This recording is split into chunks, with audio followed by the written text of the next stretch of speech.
Hey, നമുക്ക് അടിപൊളി ഒരു കടായി ചിക്കൻ ഉണ്ടാക്കിയാലോ.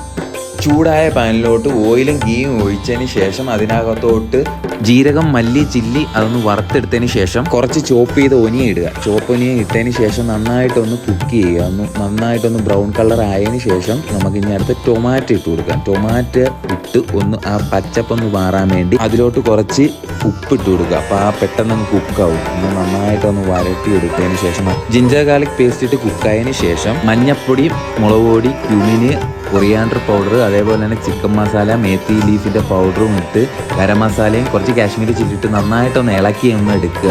ഇളക്കിയെടുത്തതിന് ശേഷം അതിനകത്തോട്ട് ക്യാപ്സിക്കവും ഒനിയനും കട്ട് ചെയ്ത പീസ് അങ്ങോട്ട് ഇട്ട് കൊടുക്കുക. എന്നിട്ട് അതിനൊന്ന് കുക്ക് ചെയ്യുക. നന്നായിട്ടൊന്ന് കുക്ക് ചെയ്ത് കുറച്ച് വെള്ളം ഒഴിച്ച് കുക്ക് ചെയ്തതിന് ശേഷം നമ്മൾ ഈ കടായി ചിക്കനകത്ത് എരിവ് കൂടുതലായിരിക്കും, പിന്നെ തക്കാളിയെ നേരിയ പുളിയും ഉണ്ടായിരിക്കും. ക്യാപ്സിക്കവും പുതിയ രുചിയും ക്രഞ്ചിയും ലഭിക്കും.